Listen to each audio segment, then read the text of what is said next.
अस्सलामुअलैकुम, welcome to SA teaching zone. आज की हमारी ये वीडियो मैथ की है। 5th क्लास की बुक का नाम है मैथ मैजिक। हम कर रहे हैं चैप्टर नंबर 10th, मतलब 10th चैप्टर है जिसका नाम है टेंस एंड हंड्रेड्स। तो हमने इससे पहले जो वीडियो बना दी पेज नंबर 137 तक की बना दी है। आज हम पेज नंबर 138 से स्टार्ट करेंगे। यहाँ से देखिए, तो यहाँ पर देखिए लेजर्ड की और इसकी राइट की तस्वीर है ना बनी हुई picture. Whose tail is the longest, किसकी दुम लंबी है यहाँ पर। Guess whose tail is the longest.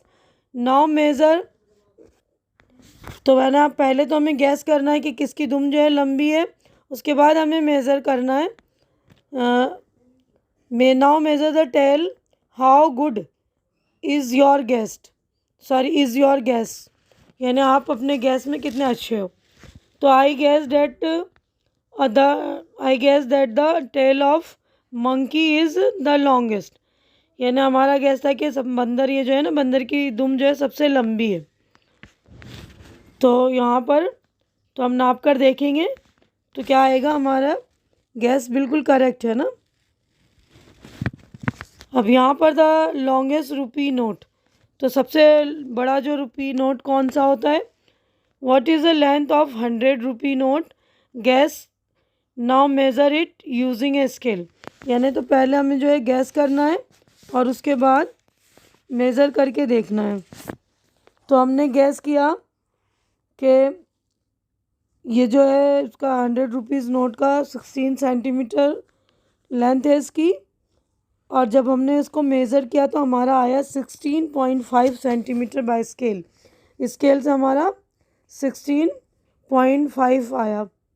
अब उसके बाद देखिए, now gas the length and width of many other things, measure and find the difference between your measure and your guess, यानी आपके मेज़र में जो हम स्केल से नापेंगे उसमें और गैस में कितना डिफरेंट, कितना फ़र्क है। तो size of your gas in centimetre, your measure in centimetre, हमारा गैस ये लेंथ का गैस और विड्थ का, और ये लेंथ और विड्थ, लेंथ यानी लंबाई, विड्थ यानी चौड़ाई।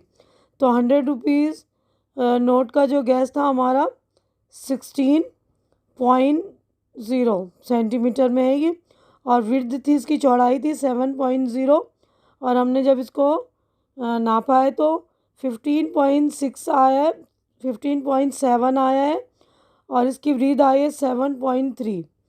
10 रुपीज़ नोट है 13.0 और विड्थ है इसकी 6.0, और नापा है मेज़रमेंट किया है तो 13.7, 6.3 इसकी विड्थ। अब 20 रुपीज़ नोट 15.0, 6.5, 14.7, 6.3 हमारा मेज़रमेंट।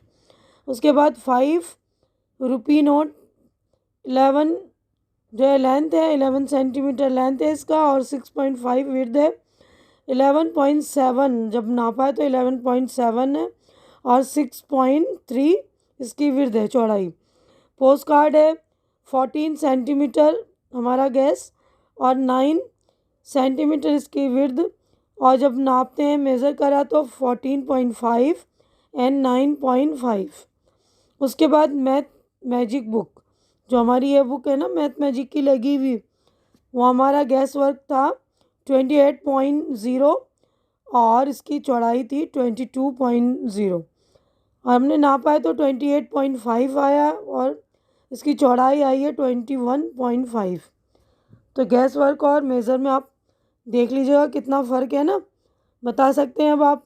अब यहाँ पर देखिए ये है एट द मार्केट, मार्केट में क्या है ये 2.5 फॉर 1 एग, एक अंडे की जो कीमत है 2.5। अब उसके बाद है ये बैग है 120.50, पेन है 6.50 रुपीज़ में दे रहा है, यानी 6 रुपये 50 पैसे है ना इस तरह। और यहाँ पे अंडा जो है 2.50 का मतलब 2 रुपये 50 पैसे, और ये 0.50 का मतलब 50 पैसे। अब यहाँ पर है घड़ी जो है वॉच, उसकी वैल्यू है 50 सॉरी 567.25, यानी 567 रुपीज़ और 25 पैसे। और यहाँ पर ये जो है सोप है शायद, तो इस साबुन की वैल्यू है 8.75 यानी 8 रुपये 75 पैसे की। और मैच बॉक्स है हमारा 0.50 यानी 50 पैसे का, 50 पैसे का है। उसके बाद ये चप्पल है 32.99, 32 रुपया और 99 पैसे का। तो हमारा ये पेज नंबर 138 जो है कंप्लीट हो चुका है। अब हम आगे बढ़ेंगे, देखिए नेक्स्ट पेज पर। तो देखिए हम पेज नंबर 139 पर आ गए हैं। यहाँ पर देखिए, अब यहाँ पर हमने पीछे जो सारे वो देखे थे ना फ़ोटोज़, मैच बॉक्स, चप्पल वगैरह, सोप वगैरह की वह कीमत दी हुई थी, तो उससे ही रिलेटेड यहाँ पर क्वेश्चन पूछा हुआ है।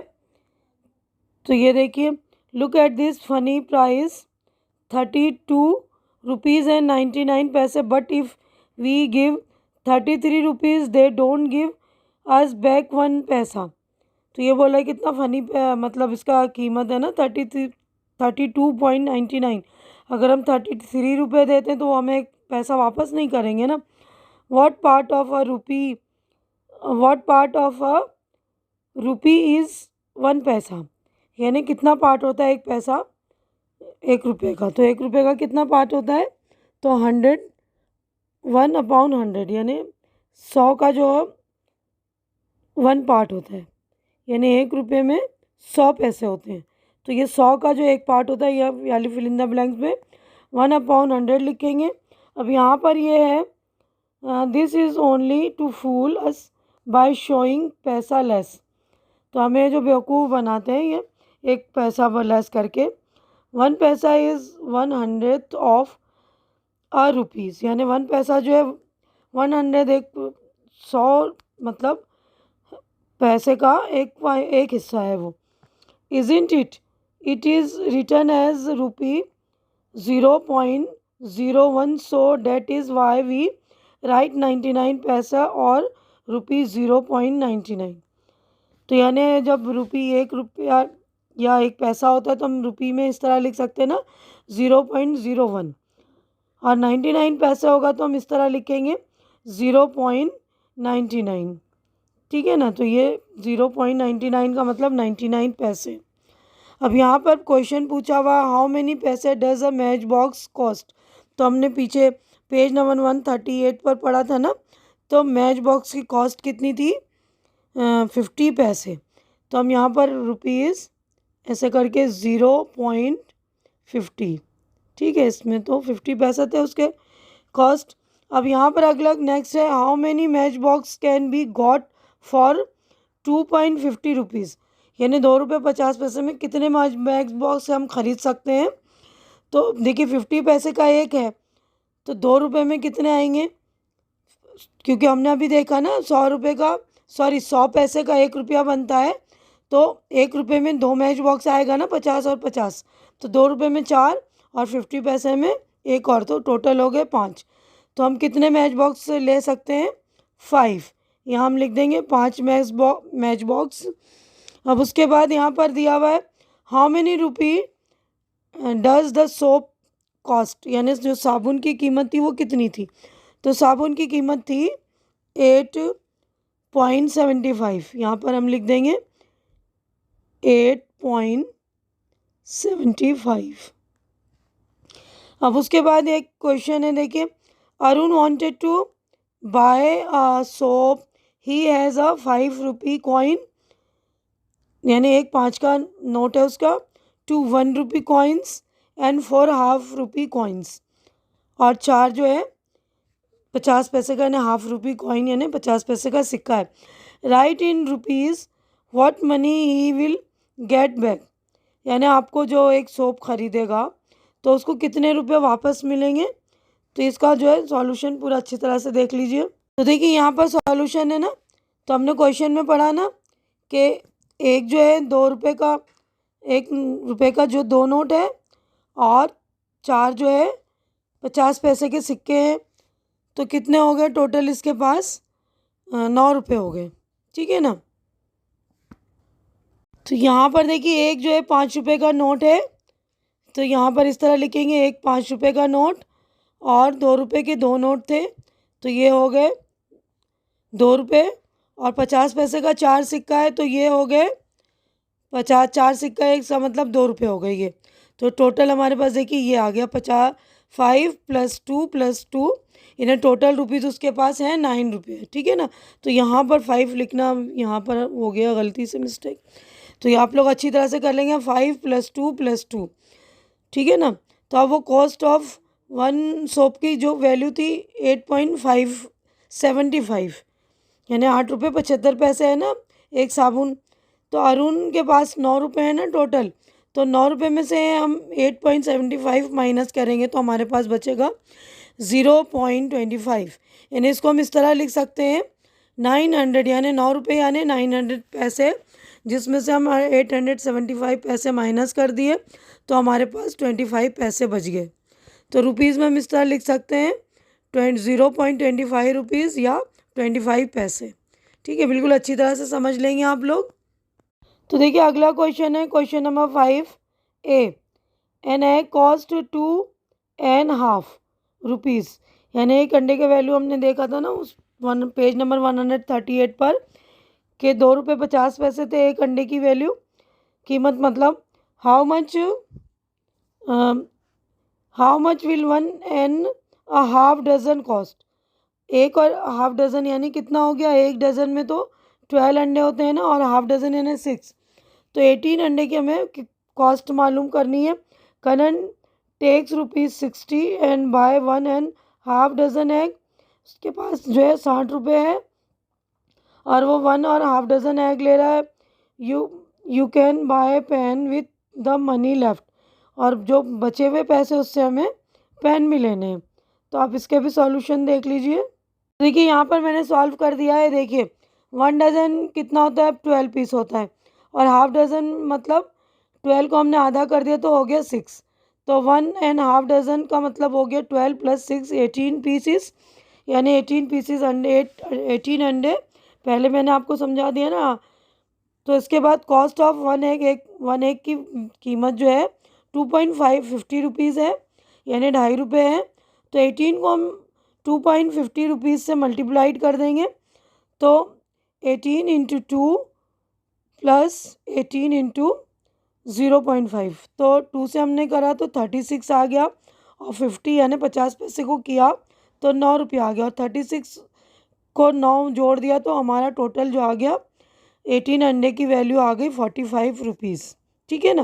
तो ये अच्छी तरह से देख लीजिए। अब नेक्स्ट क्वेश्चन है, उसके आगे देखते हैं। ये था ना कि बचे हुए उससे जो पैसे बच रहे उससे हमें पेन लेने हैं। तो देखिए 1.5 डज़न की वैल्यू हो गई थी, यानी उसकी कीमत हो गई थी 45 रुपीज़। तो यहाँ पर हमें बचे हुए पैसे यहाँ पर पूछा था ना how much money is left, तो हमें लेफ़्ट मनी वो बताना और उससे हमें पेन ख़रीदना है। तो टोटल मनी उसमें से माइनस करेंगे जो 60 रुपीज़ हमारे मतलब उसके पास था कनन के पास, और उसने 45 रुपीज़ के अंडे ख़रीद लिए, तो उसके पास 15 रुपीज़ बचे। तो कॉस्ट ऑफ अ पेन, एक पेन की वैल्यू जो है 6.50 रुपीज़, यानी 6.5 रुपये का एक पेन है। तो एक पेन 6.5 रुपये का है, तो 2 पेन कितने का हो गया, 13 रुपये का। 3 पेन हो गया 19.50 रुपीज़ का, यानी 3 पेन की कीमत हो गई 19 रुपये 50 पैसे। तो वो नहीं 3 खरीद सकती क्योंकि उसके पास सिर्फ 15 रुपीज़ बचे हुए ना, 15 रुपये। तो ही कैन बाय 2 पेन्स, कितने पेन ख़रीद सकती है वो, सिर्फ 2 पेन ख़रीद सकती है। मनी लेफ्ट विथ कनन ₹15, और 15 रुपीज़ बचे हुए थे, तो 13 रुपये का 2 पेन आ गया ना 13 रुपीज़ का, तो उसके बाद 2 रुपीज़ लेफ्ट बच गए। तो अगला क्वेश्चन यही पूछा है कि उसके पास कितने रुपए बाकी बचे, तो 2 रुपये। तो देखिए यहाँ पर how many pen can Kanan buy, how much money left, तो कितने पेन ख़रीद सकती है। यहाँ पर लिखा है ना can I buy 2 pen with ₹13, तो 13 रुपये में वो कितने पेन खरीद सकती है, 2 पेन ही खरीद सकती है ना। तो the price of 2 pen is 13 rupees, कितना लिखेंगे यहाँ पर हम 13, और उसके पास कितने रुपए बाकी बचे थे, 2 रुपीज़ है ना। तो यहाँ पर हमारा पेज नंबर 139 कंप्लीट हो गया। पूरा सॉल्यूशन अच्छी तरह से देख के करेंगे आप लोग समझकर। अब देखिए नेक्स्ट पेज पर आ गए हम। पेज नंबर 140 पर प्रैक्टिस टाइम मैच दिस, यानी प्रैक्टिस करना है हमें। हमने पैसे और रुपीज़ पढ़ लिए ना कि 1 रुपये में कितने होते हैं, 100 पैसे होते हैं 1 रुपीज़ में। तो match each yellow box with 1 green and 1 pink box, यानी एक येलो बॉक्स को हमें एक ग्रीन वाले से, जैसे ये देखिए मिला हुआ है ना, इसी तरह हमें मिलाना है। तो ₹1/10, तो 1/10 का मतलब हो गया 10 पैसा, है ना।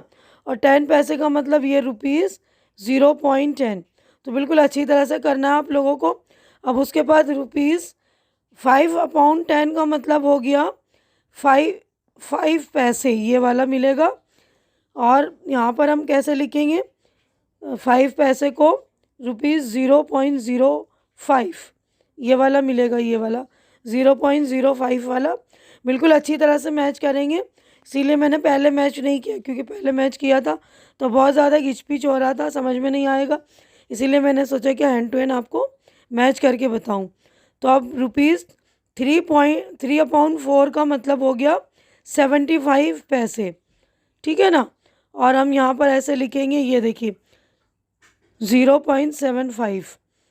अब 99 रुपीज़ 99/100 का मतलब हुआ, ये देखिए 99/100 का मतलब हुआ 99 पैसे। और ये 0.99 में ये मैच होगा, ये वाला। उसके बाद 1/4 का मतलब होता है 25 पैसा, ये देखिए 25 पैसा। और हमारा ये मैच होगा 0.25, ये वाला मैच होगा। तो बिल्कुल अच्छी तरह से समझ के मैच करेंगे, बहुत ही ईजी है। उसके बाद है कलरफुल डिज़ाइन। कलरफुल डिज़ाइन में देखिए क्या करना है, what part of this sheet is coloured blue. Blue कितना कलर है 1/10, यानी 10 ये लाइनें हैं ना बनी हुई, तो एक पार्ट उसका है ना 10 में से एक हिस्सा जो है, एक पार्ट कलर है। अब what part of the sheet is green, green कितना कलर है, तो देखिए 1 2 और ये 3, तो 3/10। Which colour covers 0.2 of this sheet, तो यानी 0.2 यानी 2 हिस्सा। तो देखिए आधी ये लाइन कलर है, आधी ये वाली और एक ये वाली। तो वाइट वाला है ना, तो यहाँ पर लिख दिया है oh the blue strip is 0.1 of the sheet, यानी ब्लू वाला हिस्सा जो है 1/10 लिख सकते हैं, या 0.1 लिख सकते हैं ना। अब उसके बाद यहाँ लिखना है नाउ लुक एट द, ये आगे बढ़ते हैं, देखिए ये वाला दूसरा डिज़ाइन है, उसको देखेंगे हम।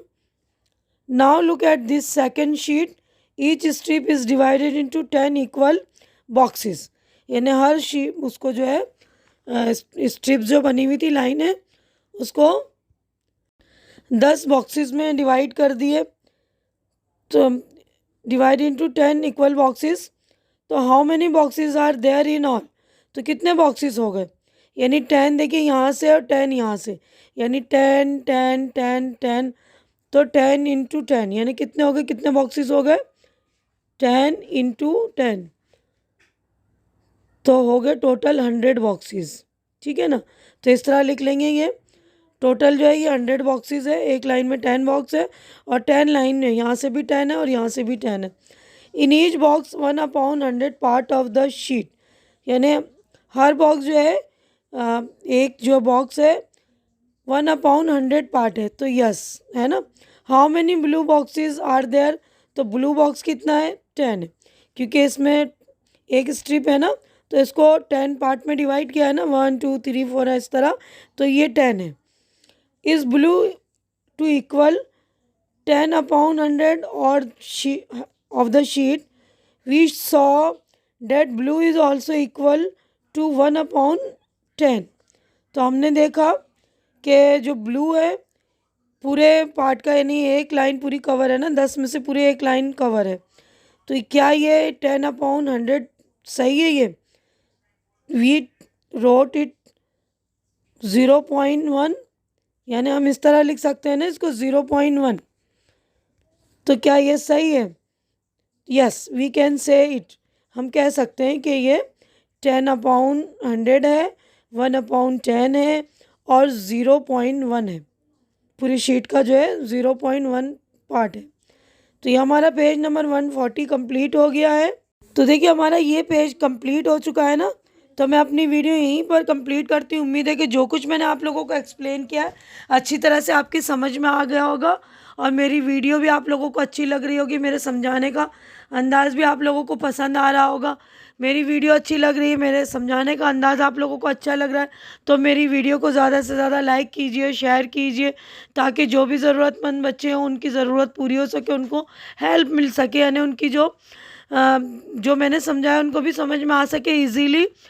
आप लोग शेयर कीजिए, लाइक कीजिए, और मेरे चैनल को सब्सक्राइब करके आप लोग मेरे चैनल को सपोर्ट कीजिए, क्योंकि मेरे चैनल को आप लोगों के सपोर्ट की बहुत ज़्यादा ज़रूरत है। तो प्लीज़ आप लोग मेरे चैनल को सपोर्ट करके मेरी हिम्मत बढ़ाइए। हमारी अगली मुलाकात इंशाल्लाह इसी चैप्टर के नेक्स्ट पेज से होगी। तब तक के लिए आप लोग अपना ख्याल रखिए, मुझे दुआओं में याद रखिए। अल्लाह हाफिज़।